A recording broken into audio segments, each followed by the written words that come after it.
G T education മറ്റൊരു വീഡിയോയിലേക്ക് സ്വാഗതം. അപ്പോൾ നമുക്കറിയാം തിങ്കളാഴ്ച സോഷ്യൽ സയൻസിൻ്റെ എക്സാമിനേഷൻ നടക്കുകയാണ്. അത്യാവശ്യം നന്നായിട്ട് പഠിക്കാനുണ്ട്.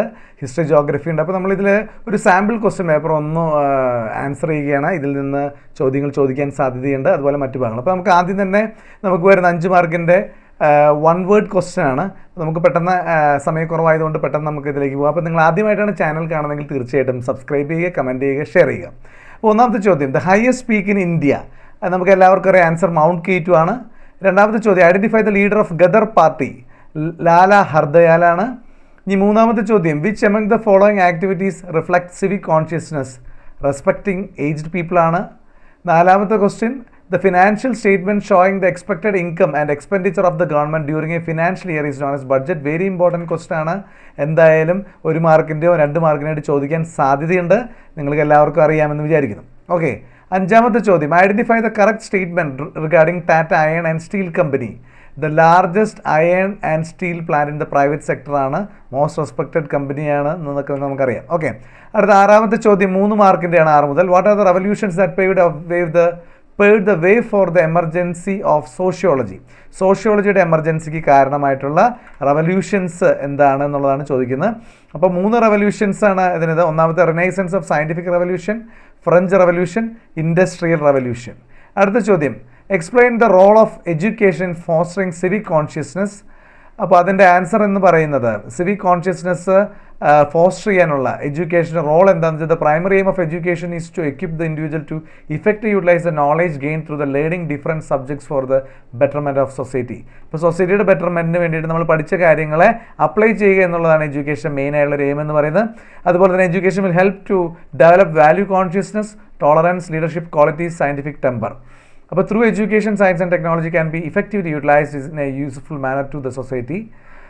ഇപ്പോൾ government formulates educational policy with the same. അപ്പോൾ ഈ എയിമിലാണ് ഗവൺമെൻറ് ഇങ്ങനെ ഒരു പോളിസി, എഡ്യൂക്കേഷണൽ പോളിസി ക്രിയേറ്റ് ചെയ്യുന്നതെന്ന് എഴുതി വെച്ചാൽ നമുക്ക് 3 മാർക്ക് ഈസി ആയിട്ട് കിട്ടും.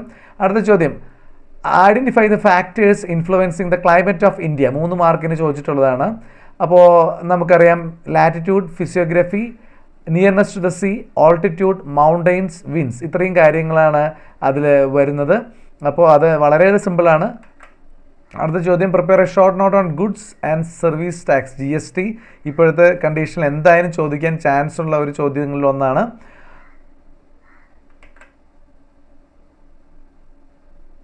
ഓക്കെ, അതിന് മുമ്പ് ഒരു ചോദ്യം നമ്മൾ വിട്ടുപോയി. Mention the advantage of water transport. വളരെ സിമ്പിളാണ്. വാട്ടർ ട്രാൻസ്പോർട്ടിൻ്റെ അഡ്വാൻറ്റേജ് എന്ന് പറയുന്നത് ദ ചീപ്പസ്റ്റ് മീൻസ് ഓഫ് ട്രാൻസ്പോർട്ടാണ്. പിന്നെ ദ ലാർജ് സ്കെയിൽ കാർഗോ ട്രാൻസ്പോർട്ടിന് വളരെ സ്യൂട്ടബിൾ ആണ്. അതുപോലെ തന്നെ എൻവയോൺമെൻറ്റൽ പൊല്യൂഷൻ ഏറ്റവും കുറവാണ്, ഉണ്ടാക്കുന്നില്ല എന്ന് തന്നെ പറയാം. പിന്നെ most suited for international trade എന്നുള്ളതാണ്. ഇനി അടുത്ത് നമ്മൾ പറഞ്ഞു GST ഉറപ്പായിട്ടും ചോദിക്കാൻ സാധ്യതയുള്ള ചോദ്യങ്ങളൊന്നാണ്. Goods and service tax was introduced in India on 1 July 2017 ആണ്. ഇത് സെൻട്രൽ ഗവൺമെൻറ്റും സ്റ്റേറ്റ് ഗവൺമെൻറ്റും ടാക്സ് ഇമ്പോസ് ചെയ്യുന്നുണ്ട്. Tax are levied at different stages starting from production to final consumption of goods and services. In each stage tax is imposed on the value added. അതുപോലെ തന്നെ tax collect ചെയ്യുന്നത് value അഡീഷനെ base ചെയ്ത് collect ചെയ്യുന്നുണ്ട്. അപ്പോൾ the tax paid in the earlier stage need not be paid by the final consumer. അതൊരു important point ആണ്.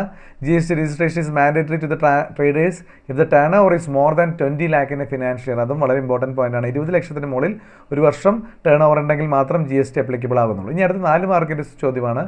നമുക്ക് ചേരുംപടി ചേർക്കുക, അപ്രോപ്രിയേറ്റ് ഫോം മാച്ച് ചെയ്യുക. അപ്പോൾ രാമകൃഷ്ണ മിഷൻ എന്ന് പറയുന്നത് നമുക്കറിയാം സ്വാമി വിവേകാനന്ദനാണ് ആരംഭിച്ചത്. അലിഗ്ര മൂവ്മെൻറ്റ് സർ സയ്യിദ് അഹമ്മദ് ഖാനാണ്. തിയോസഫിക്കൽ സൊസൈറ്റി ആനി ബെസൻ്റ് ആണ്.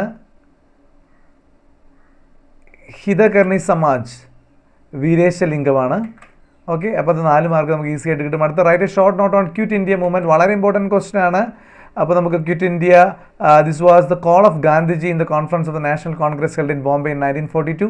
The quit India movement was the last popular protest organized by Indian National Congress under the leadership of Gandhiji. പ്രത്യേകം നോട്ട് ചെയ്യുക, ഗാന്ധിജിയുടെ നേതൃത്വത്തിൽ ഇന്ത്യൻ നാഷണൽ കോൺഗ്രസ് ഓർഗനൈസ് ചെയ്തിട്ടുള്ള ഏറ്റവും അവസാനത്തെയായിട്ടുള്ള ഒരു പ്രൊട്ടസ്റ്റ് എന്നാണ് നമ്മൾ ക്വിറ്റ് ഇന്ത്യ മൂവ്മെൻറ്റിനെ പറയുന്നത്. Quit India was another popular movement like the civil disobedience movement. It was a mass movement based on the ideology of non-violence. Ahimsa meant to force the British to leave the country, offering complete freedom to Indians. അപ്പോൾ ഇത്ര എഴുതി കഴിഞ്ഞാൽ കൃത്യമായിട്ട് mark നമുക്ക് കിട്ടും. അടുത്ത ചോദ്യത്തിലേക്ക് നമുക്ക് പോകാം. വളരെ mention the situations where the complaints about the consumer disputes can be filed. അപ്പോൾ ഇതും നമുക്ക് ചോദിക്കാൻ സാധ്യതയുള്ളൊരു ക്വസ്റ്റ്യൻ ആണ്. ഇന്നത്തെ സാധ്യത വളരെ റെലവൻ്റ് ആയിട്ടുള്ളൊരു ക്വസ്റ്റ്യൻ ആണ്. അപ്പോൾ ചോദ്യത്തിൻ്റെ മീനിങ് നിങ്ങൾക്കറിയാം. കൺസ്യൂമർ ഡിസ്പ്യൂട്ട് നമുക്ക് ഏതൊക്കെ സിറ്റുവേഷൻസിലാണ് നമ്മൾ അത് ഫില്ല് ചെയ്യുക, അത് അല്ലെങ്കിൽ നമ്മൾ ഫയൽ ചെയ്യുക എന്നുള്ളതാണ് അതിൻ്റെ ഒരു ചോദ്യം. അപ്പോൾ ചോദ്യത്തിന് ഉത്തരം ഇതാണ്. When the purchase product is damage or defective, നമ്മൾ പർച്ചേസ് ചെയ്ത പ്രൊഡക്റ്റ് ഡാമേജ് ഡിഫക്റ്റീവ് ആണെങ്കിൽ നമുക്കത് ഫയൽ ചെയ്യാം. പിന്നെ നമുക്ക് government non government private institutions offer ചെയ്തിട്ടുള്ള സർവീസസ് മോശമാണെങ്കിൽ നമുക്ക് അത് ഫയൽ ചെയ്യാം. അതുപോലെ തന്നെ appropriation of price over and about the amount legally fixed or marked on the outer casing, MRP കൂടുതൽ പ്രൈസ് നമ്മുടെ ഇന്ന് ഈടാക്കിയിട്ട് നമുക്ക് ചെയ്യാം. Violation of the prevention of the adulteration law, sale of products which are harmful to life and society, loss due to the trading methods which lead to unfair practice and limited consumer freedom, and giving misleading advertisement for increasing sales. അപ്പോൾ ഇത്രയും പോയിൻറ്റ്സിൽ നമുക്ക് 4 mark ചോദ്യത്തിന് 8 points എഴുതണം. അപ്പോൾ അങ്ങനെയാണ് നമുക്കിത് വരിക. അടുത്ത ചോദ്യം, explain the importance of Vaikom satyagraha and Guruvayur satyagraha. അതും ഇമ്പോർട്ടൻ്റ് ആയിട്ടുള്ളൊരു ക്വസ്റ്റ്യൻ ആണ്, പല പ്രാവശ്യം റിപ്പീറ്റ് ചെയ്തിട്ടുണ്ട്. അപ്പോൾ major struggles that took in Kerala of claiming the right to travel, ആൾക്കാർക്ക് സഞ്ചരിക്കാനുള്ള അവകാശം കിട്ടിയ ഒരു ഇതാണ്. അപ്പോൾ അത് T.K. മാധവനാണ് അത് നയിച്ചിരുന്നത്. Mannath Padmanabhan organise the Savarna Jatha. Lower caste secured permission to travel through the roads around the Vaikom temple. അതാണ് വൈക്കം സത്യാഗ്രഹം 1924. ഇത്രയും 4 പോയിൻറ്റ്സുകൾ നമുക്ക് എഴുതി കഴിഞ്ഞാൽ 4 മാർക്ക് വീതം കിട്ടും. ഗുരുവായൂർ സത്യാഗ്രഹം 1931 ആണ്. It was launch demanding entry for all caste of Hindus into the Guruvayur temple, led by K. Kelappan. A.K. Gopalan was the volunteer captain of the struggle. P. Krishnapilla was callously attacked during the satyagraha. പിന്നെ ബാക്കിയുള്ള points നിങ്ങൾക്ക് അറിയാവുന്നതാണ്, ഞാനത് explain ചെയ്യുന്നില്ല. അടുത്ത ചോദ്യം, 15ാമത്തെ ചോദ്യം, mark and label the following geo information in the outline map of India provided. അപ്പോൾ നമുക്കിതിൽ river Kaveri, Deccan plateau, western Ghats, Kandla port, ഇതാണ് നമുക്ക് ഇത് ചെയ്യേണ്ടത്. അപ്പോൾ നിങ്ങൾ ശ്രദ്ധിക്കുക, കണ്ടല പോർട്ട് എന്ന് പറയുന്നത് ഗുജറാത്തിനടുത്ത് ഈ ഒരു പോയിന്റിലാണ് വരിക. അപ്പോൾ നിങ്ങളിത് ചെയ്യുക. പിന്നെ വെസ്റ്റേൺ ഗഡ്സ് എന്ന് പറയുമ്പോൾ ഇതിന് താഴെയായിട്ട് ഏകദേശം ഇവിടെ വരെ ഇങ്ങനെ നീണ്ടു കിടക്കുകയാണ് വെസ്റ്റേൺ ഗഡ്സ്. പിന്നെ ഡെക്കൻ പ്ലേറ്റു എന്ന് പറയുന്നത് ഈ ഇന്ത്യയുടെ ഈ ഒരു പോർഷനിലാണ്, അതായത് ആന്ധ്രാപ്രദേശിനുമൊക്കെ മുകളിലായിട്ട് അല്ലെങ്കിൽ ആ ഒരു ഇതിനൊക്കെ ഇതായിട്ട് ഇവിടെയാണ് ഡെക്കൻ പ്ലേറ്റ് വരിക. ഇനി ബ്ലൂ കളറിൽ കാണിച്ചിരിക്കുന്നതാണ് കാവേരി, റിവർ കാവേരിയാണ്. അത് ഇവിടെ തൊട്ട് ഇങ്ങനെയാണ് വരിക. അപ്പോൾ ഇത് നമുക്ക് 4 മാർക്ക് ഈസി ആയിട്ട് നമുക്ക് കിട്ടും. ഓക്കെ, അടുത്ത ചോദ്യം പാർട്ട് ബിയിലേക്ക് നമ്മൾ കിടക്കുകയാണ്. 3 മാർക്കിൻ്റെ ചോദ്യമാണ്. അവിടെ ഓർ ക്വസ്റ്റ്യൻസ് ഉണ്ട് ഓരോന്നിനും. അപ്പോൾ ആദ്യത്തെ ചോദ്യം, distinguish between ryotwari system and mahalwari system ചോദിക്കാൻ സാധ്യതയുള്ള ചോദ്യങ്ങളിൽ ഒന്നാണ്. അപ്പോൾ ഇതിൻ്റെ ഡിഫറൻസിയേഷൻ നിങ്ങൾക്കറിയാം. ഇതിൻ്റെ ജസ്റ്റ് പോയിൻറ്റ്സ് ഞാനൊന്ന് പറയുകയാണ്, സമയം നമുക്ക് വളരെ കുറവാണ്. അപ്പോൾ ryotwari system introduced in south India, mahalwari north west ഇന്ത്യയിലാണ് തുടങ്ങിയത്. അതുപോലെ തന്നെ land revenue was collected directly from the farmers, റയോട്ട്സിൻ്റെ ഫാമേഴ്സിൽ നിന്നാണ് ഡയറക്റ്റ് കളക്ട് ചെയ്തിരിക്കുന്നത്. മഹൽവാരിയിൽ നിന്ന് ദ വില്ലേജ് ഹെഡ്മാൻ ആണ് ടാക്സ് കളക്ട് ചെയ്യാനുള്ള റെസ്പോൺസിബിലിറ്റി എടുത്തിരുന്നത്. അതുപോലെ തന്നെ the ownership of land was vested with the farmers, excessive tax impoverished them. Okay, the tax rate was very excessive ആയിരുന്നു മഹൽവാരി സിസ്റ്റത്തിൽ. അല്ല, entire village Mahal was consider single unit four tax collection. അതങ്ങനെ മഹൽവാരി നിങ്ങൾ ഓർത്തിരിക്കുക. ഇനി ഇതിലാണ്. ഇനി റൈത്വാരി സിസ്റ്റത്തിൽ ടാക്സസ് വേർ ഫ്രീക്വൻ്റ്ലി ഇൻക്രീസ് ചെയ്തിരുന്നു. അപ്പോൾ ഇതിൻ്റെ ഡിഫറൻസിയേഷൻ ചോദിക്കാൻ സാധ്യതയുണ്ട്. അപ്പോൾ എന്തായാലും നന്നായിട്ട് പഠിക്കാം. അപ്പോൾ അതിൻ്റെ ഓർ ക്വസ്റ്റ്യൻ ആണ്, list out any 3 achievements of independent India in the field of space research. അപ്പോൾ സ്പേസ് റിസർച്ചിൻ്റെ ഫലമായിട്ട് ഇൻഡിപെൻഡൻറ്റ് ഇന്ത്യയിലുണ്ടായിരുന്ന 3 അച്ചീവ്മെൻറ്റ്സ് ആണ് ചോദിച്ചിരിക്കുന്നത്. അപ്പോൾ 1962 നെഹ്റു ആണ് വിക്രം സാരാഭായുടെ ടെക്നിക്കൽ അഡ്വൈസ് പ്രകാരം Indian national committee of space research INCOSPAR സ്ഥാപിച്ചത്. Okay, in 1969 Indian space research organisation ISRO was established to lead space research. The first rocket launching station in India was established in Tumba near Trivandrum. The first satellite Aryabhatta was successfully launched in 1975. In addition to the satellite, space vehicles and rocket launches were also developed. It was because of the far-sightedness of Jawaharlal Nehru that India became the first developing nation to make and launch satellites. അപ്പോൾ അത് ഇന്നത്തെ ഒരു സാഹചര്യത്തിൽ ചോദിക്കാൻ സാധ്യതയുള്ള ഒരു question ആണ്.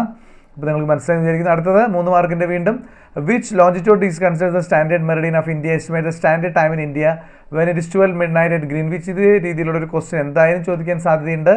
അപ്പോൾ 82.5 degree ലോഞ്ചിറ്റ്യൂഡാണ് അത്. Which pass almost two the middle has been fixed as the standard meridian of India. Okay, Greenwich mean time എന്ന് പറയുന്നത് 12 midnight ആണ്.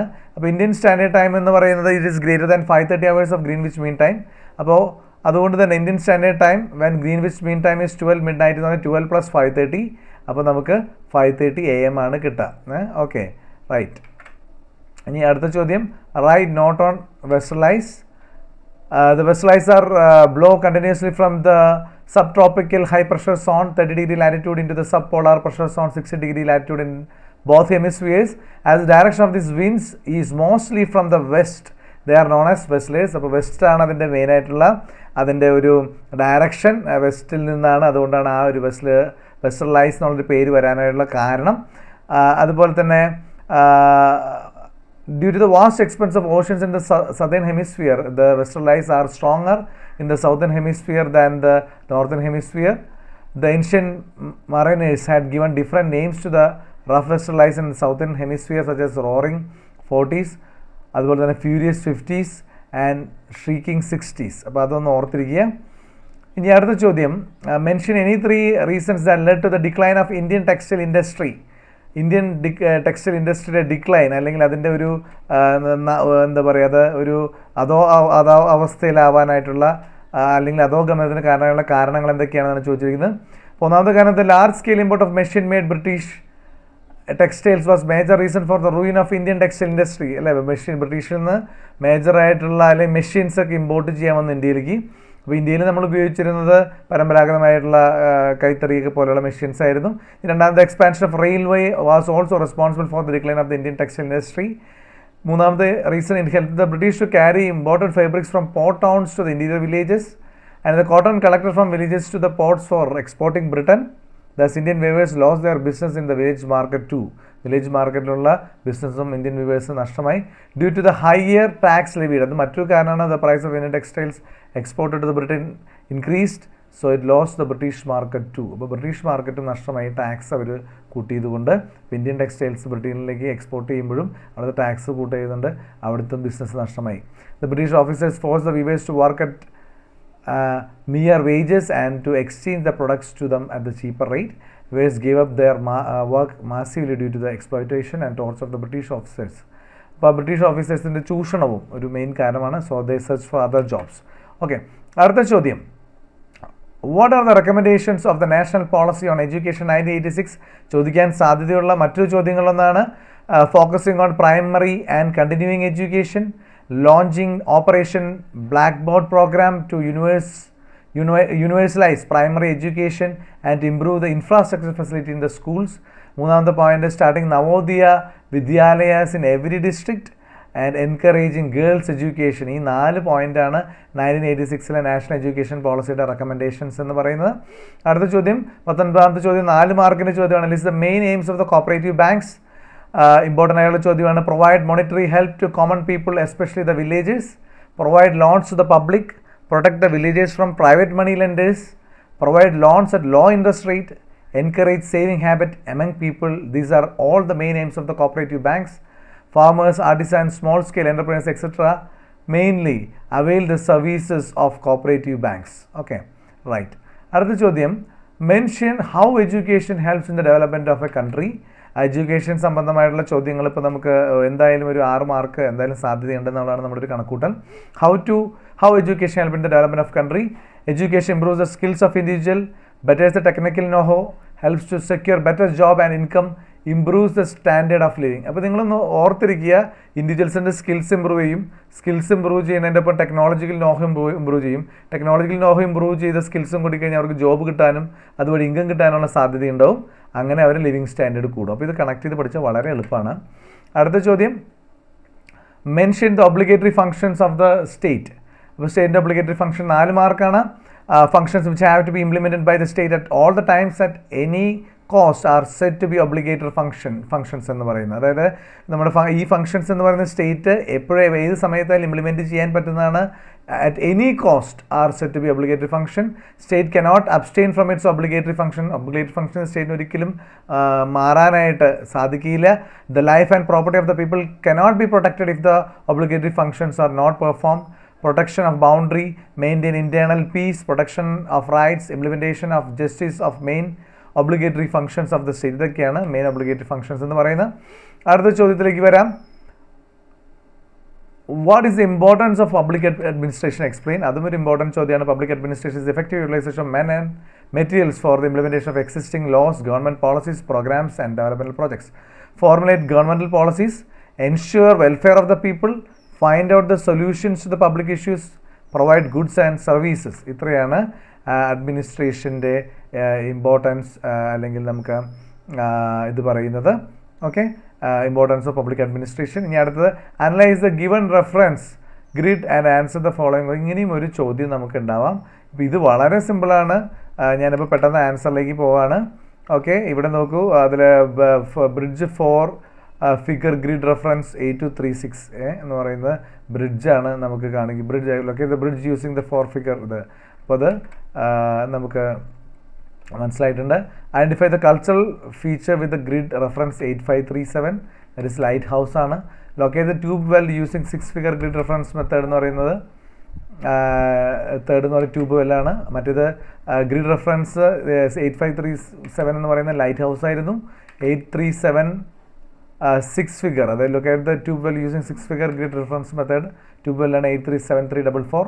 പിന്നെ 846362 എന്ന് പറയുന്നത് അതുപോലെ identify the cultural feature with grid reference 846362 എന്ന് പറയുന്നത് ചർച്ചാണ്. ഓക്കെ, അപ്പോൾ അത് എന്തായാലും പഠിക്കണം, ഈസി ആയിട്ട് മാർക്ക് കിട്ടുന്നതാണത്. ഇനി compare geostationary and sun synchronise satellites. അതിൻ്റെ വ്യത്യാസം നിങ്ങൾ പ്രത്യേകം ശ്രദ്ധിക്കുക. ഡിഫറൻഷ്യേറ്റ് ചെയ്യാനുള്ള ക്വസ്റ്റ്യൻസ് ഒക്കെ ഇതുപോലെ തന്നെ വരച്ച് 2 ഭാഗമായിട്ട് എഴുതണം. അപ്പോൾ ഈസി ആയിട്ട് നമുക്ക് മാർക്ക് സ്കോർ ചെയ്യാൻ പറ്റും. ഒന്നാമത്തെ കാര്യം, ജിയോ സ്റ്റേഷൻ്റെ പ്രത്യേകത orbit the earth at an elevation of about 3000 meter-kilometers above the earth.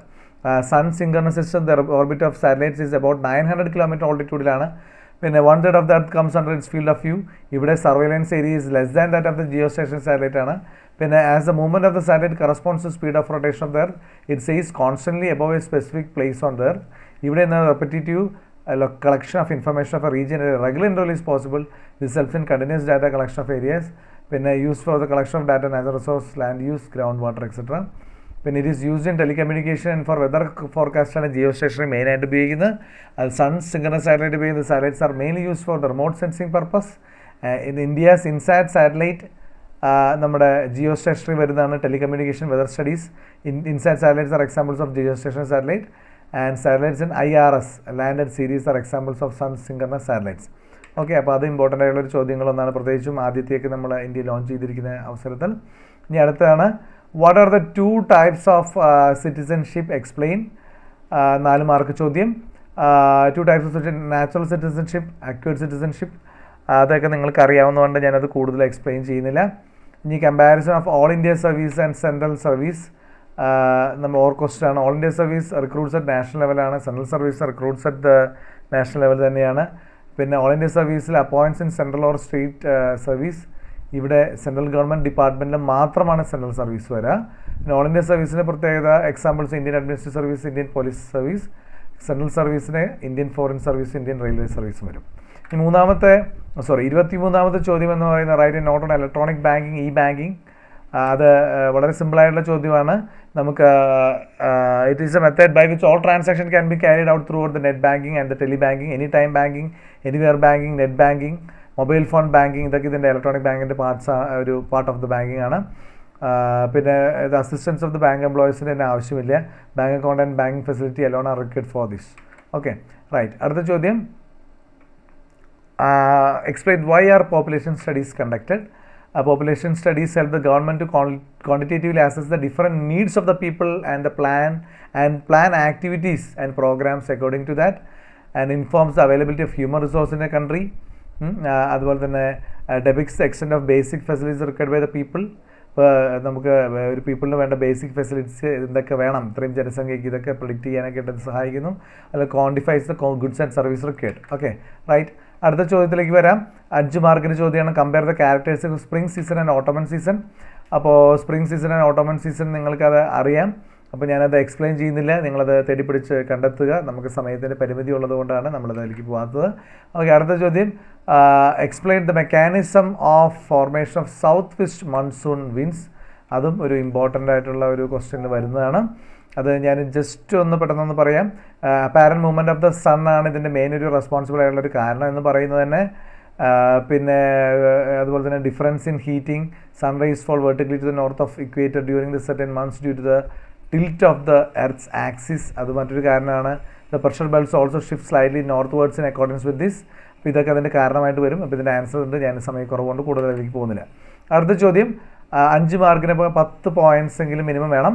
Okay, right. ഇനി write an essay on Chinese revolution based on the following hints: role of Sun Yatsen, Mao Zedong and the formation of the people's republic of China. അപ്പോൾ ഈ Chinese റവല്യൂഷനോട് ചോദിച്ചിരിക്കുന്നത് നിങ്ങൾക്ക് എല്ലാവർക്കും ആ points ഞാൻ ഇന്ന് പെട്ടെന്നൊന്ന് പറയാം. 1911 another revolution took place that used the leadership of Dr. Sun Yat-sen against the Manchu dynasty.